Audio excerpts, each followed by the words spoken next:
就好像回到了那时候。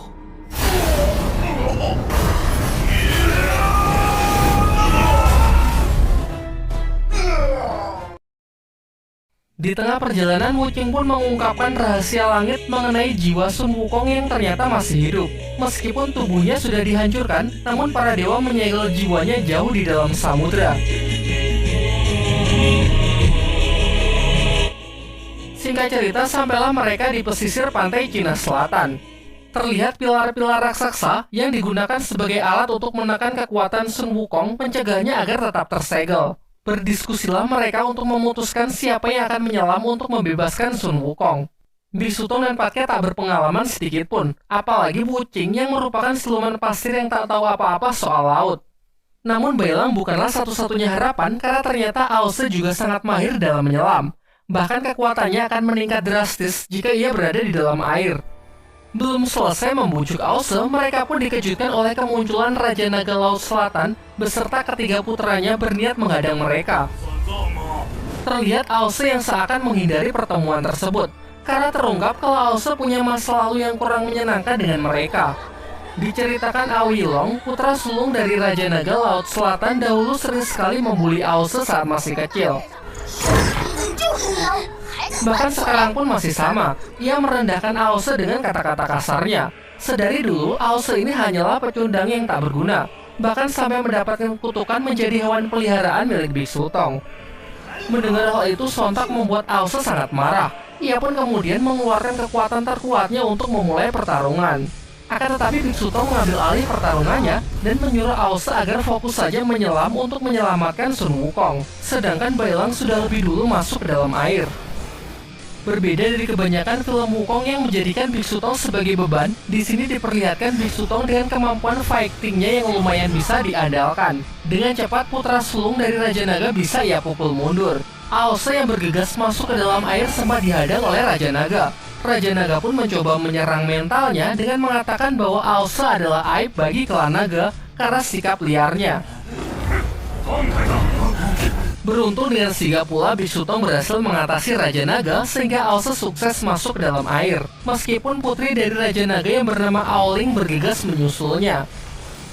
Di dalam air, Bailang sempat panik karena sudah banyak prajurit Istana Naga yang menghadangnya. Di saat itu juga Aose muncul membantu dan berhasil mengalahkan mereka semua. Sedangkan Aoling yang tadi menyusul ternyata hanya mengamati mereka saja. Aose pun juga berkata bahwa ia tak ingin menyakiti Aoling. Kembali ke permukaan, diperlihatkan Biksu Tong yang sangat kewalahan melawan fighter sekelas Raja Naga. Berulang kali ia mendapatkan pukulan telak hingga terlempar ke dalam air. Wuching pun tak tinggal diam, segera bergerak cepat untuk menebang pepohonan di sana, lalu melemparnya ke Biksu Tong untuk dijadikan sebagai pelampung, mengingat Biksu Tong yang tak bisa berenang.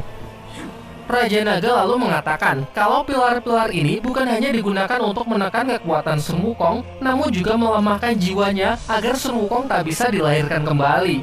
Tentu mengetahui hal itu membuat Biksu Tong sangat emosi. Ia pun mengungkapkan penyesalannya dulu ketika ia merapalkan mantra untuk membantu para dewa menangkap Wukong.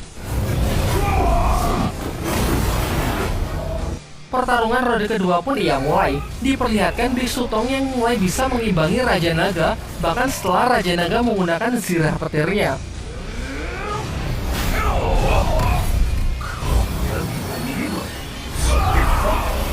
Memaksanya menggunakan wujud naga demi mengalahkan Biksu Tong. Di waktu yang bersamaan, Patke juga tengah serius bertarung melawan putra kedua dari Raja Naga. Tiba-tiba terlihat satu persatu pilar di sana yang mulai runtuh. Dan benar saja, karena di dasar laut, Aose berhasil menjalankan rencananya menghancurkan pilar-pilar tersebut. Sementara Bailang yang sama sekali tak bisa membantu, diberitahu Aose kunci untuk menggunakan kekuatan roh naga Yuzong yang ada di dalam dirinya. Hal ini ternyata berkaitan dengan latihan yang diberikan Biksu Tong sebelumnya mengenai ketenangan pikiran. Untuk menguasai roh naga, Bailang haruslah menenangkan pikirannya dan bersatu dengan alam. Sampai akhirnya dengan arahan dari Aose, Bailang pun berhasil mengeluarkan kekuatan roh naganya untuk membantu menghancurkan satu persatu pilar tersebut. Melihat kekuatan Bailang sedikit mengingatkan Aose dengan sosok Yuzong yang dulu memiliki hubungan dengannya. Singkat cerita, Bailang pun bertemu dengan Sun Wukong dengan banyak pilar yang menancap di tubuhnya. Wukong pun mempertanyakan bagaimana Bailang bisa sampai ke sini dan dari mana ia mendapatkan api penyucian yang ia bawa. Bailang lantas menceritakan semuanya tentang rencana pengembalian benda tersebut, termasuk rekan-rekannya yang berjuang di atas sengaja datang untuk membebaskannya. Lalu Wukong memberitahu Bailang bahwa dari semua pilar ini ada sebuah pedang yang benar-benar menekan kekuatannya. Lantas ia pun menyuruh Bailang agar mencabut pedang itu agar ia bisa bebas. Namun tiba-tiba datanglah putra sulung Raja Naga yang langsung menikam Ause. Untung saja ia masih bisa selamat dan menyuruh Bailang bergerak cepat untuk mencabut pedang yang dimaksud. Aoling kemudian juga datang tetapi malah mempertanyakan mengapa kaum naga harus tunduk kepada perintah langit. Dari sini Yilong pun menjelaskan rencananya yang ingin menaklukkan seluruh istana naga dari keempat penjuru. Ia sangat yakin kaum naga akan memiliki masa depan yang jauh lebih baik jika dipimpin oleh ayahnya, yaitu Raja Naga Laut Selatan. Bahkan ia mengungkapkan kalau Raja Naga Laut Selatanlah yang memberitahu Kaisar Langit mengenai keberadaan api penyucian yang disembunyikan di Gunung Tianyu. Sementara di atas, Raja Naga menghentikan serangannya, karena yang ia lakukan sejauh ini ternyata hanya untuk mengulur waktu. Dan benar saja, tak lama setelah itu datanglah sang jenderal perang Kerajaan Langit Dewa Erlang bersama para pasukan langit. Untuk menghindari pertumpahan darah yang sia-sia, Dewa Erlang pun menawarkan dua pilihan. Pertama yaitu ikut dengannya ke langit untuk menyerahkan api penyucian, atau kedua ikut dengannya hanya dengan kepala. Namun Biksu Tong pun membuat pilihannya sendiri, yakni melanjutkan perjalanannya untuk mengembalikan api penyucian. Ia mengungkapkan penyesalannya di masa lalu karena sifat pengecutnya yang menyerah sebelum berusaha. Untuk menebus kesalahannya di masa lalu, ia pun kini menantang Dewa Erlang untuk bertarung demi mempertahankan pilihannya. Dilancarkanlah serangan pertama. Dewa Erlang menggunakan tombak apinya langsung melesat ke tubuh Biksu Tong. Serangan itu terlalu kuat yang membuat Biksu Tong terluka. Beruntung serangan kedua berhasil Wucing Tangkis yang datang membantu gurunya. Giliran Biksu Tong yang mendapatkan celah segera membalas serangan Dewa Erlang dengan tinju terkuatnya, disusul serangan kejut dari Patke dengan senjata andalannya. Nampaknya serangan kombinasi mereka cukup untuk merepotkan Dewa Erlang. Di sisi lain, Yilong, putra sulung Raja Naga Laut Selatan, masih saja memanas-manasi Ause dengan mengingatkannya tentang masa lalu. Diceritakan dulu saat masih di akademi, Auselah murid yang terlemah. Yilong dengan bakatnya menjadi murid yang pertama menguasai teknik roh naga, sedangkan Ause dibully yang bahkan belum bisa terbang. Disinilah peran Yuzong muda yang datang membela Ause. Ia juga merupakan murid yang berbakat di akademi tersebut. Berbeda dari Yilong yang sangat angkuh, justru ia sangat ramah membuatnya menjadi teman pertama dari Ause. Ia memberikannya semangat, juga tak keberatan mengajari Ause terbang serta banyak hal lainnya. Ia pernah berkata kalau Ause bukanlah sampah seperti yang dibilang orang-orang. Justru ia bisa melihat potensi unik yang ada di dalam diri Ause. Mengingat hal itu, Ause pun kini bertekad untuk menunjukkan potensinya tersebut. Sebuah kekuatan petir merah yang ia lepaskan seketika membuat Yilong tak bisa bergerak. Sekarang giliran Auselah yang berada di atas angin dan mengatakan bahwa kemampuan Yilong sama sekali tak ada apa-apanya. Amarahnya yang menumpuk selama ini membuat Ause ingin balas dendam dengan membutakan salah satu mata Yilong.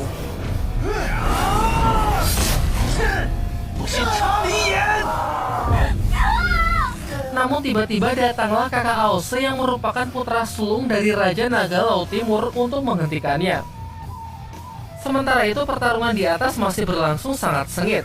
Patke berhasil mengalahkan beberapa prajurit langit meskipun putra kedua Raja Naga ikut melawan.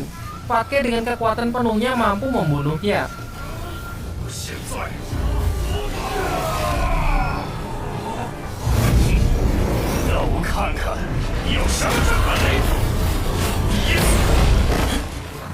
Namun sayangnya Biksu Tong benar-benar bukan tandingan dari Dewa Erlang.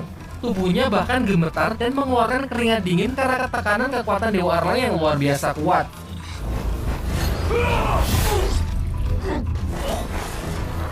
Di sisi lain, Bailang berhasil menemukan pedang segel persis seperti yang dikatakan oleh Sun Wukong. Sekuat tenaga, Bailang pun berusaha mencabut pedang tersebut sehingga akhirnya jiwa Wukong pun bisa terbebas. Namun meskipun begitu, Sun Wukong yang sekarang hanya berbentuk roh saja. Menyadari kejadian di atas yang sangat kacau, ia pun meminjam tubuh Bailang. Di waktu yang bersamaan, Biksu Tong yang telah mencapai batasnya sebentar lagi akan dihabisi oleh Dewa Erlang. Untung saja Sun Wukong datang tepat waktu dengan wujud kera raksasanya. Ia kemudian memberikan serangan-serangannya untuk memukul mundur Dewa Erlang. Lalu ia menemui Biksu Tong. Terlihat para adik seperguruannya yang sangat senang melihat kakaknya telah kembali.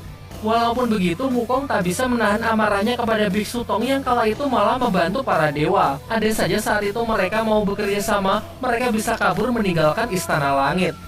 Ya, tak ada gunanya juga mempermasalahkan masa lalu. Ia pun segera berbalik untuk kembali menghadapi Dewa Erlang. Namun karena ini bukanlah tubuh aslinya, membuatnya tak bisa menggunakan seluruh kemampuannya. Ia kemudian menyuruh Biksu Tong dan yang lainnya untuk menunggunya menyelesaikan pertarungan. Pertarungan pun kembali terjadi. Wukong memanggil pasukan keranya untuk menyerang Dewa Erlang, namun dengan cepat bisa segera diatasi oleh Dewa Erlang. Ternyata semua tadi hanyalah ilusi untuk mempermainkan Dewa Erlang. Tibalah duel yang sebenarnya dengan serangan kuat milik Wukong yang menghempaskan Dewa Erlang.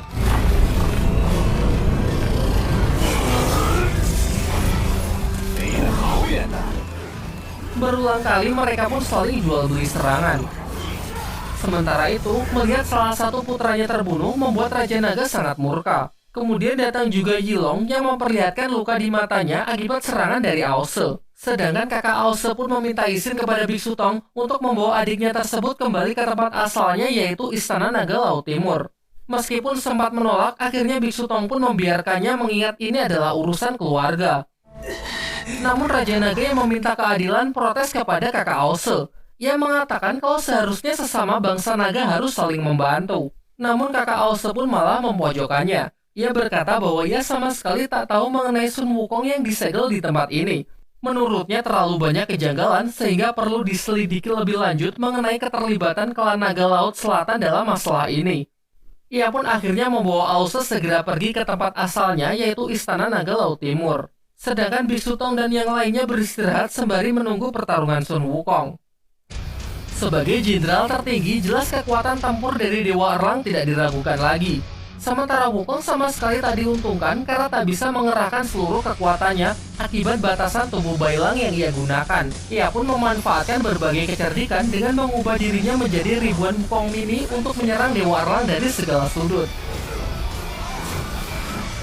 Sayangnya Dewa Erlang bisa mengatasinya dengan sangat mudah dan malah mengatakan trik murahan seperti ini bukan apa-apa bagi dirinya. Hingga akhirnya Wukong pun mendobrak batasan dari tubuh Bailang dengan berubah ke mode kera raksasanya. Berhasil menghajar Dewa Erlang bertubi-tubi. Semakin kesal, Dewa Erlang pun yang awalnya tak ingin menggunakan kekuatan penuhnya, tak ada pilihan lain. Lantas serangan terkuat dari tombak apinya ia keluarkan yang mampu menembus pertahanan terkuat milik Sun Wukong.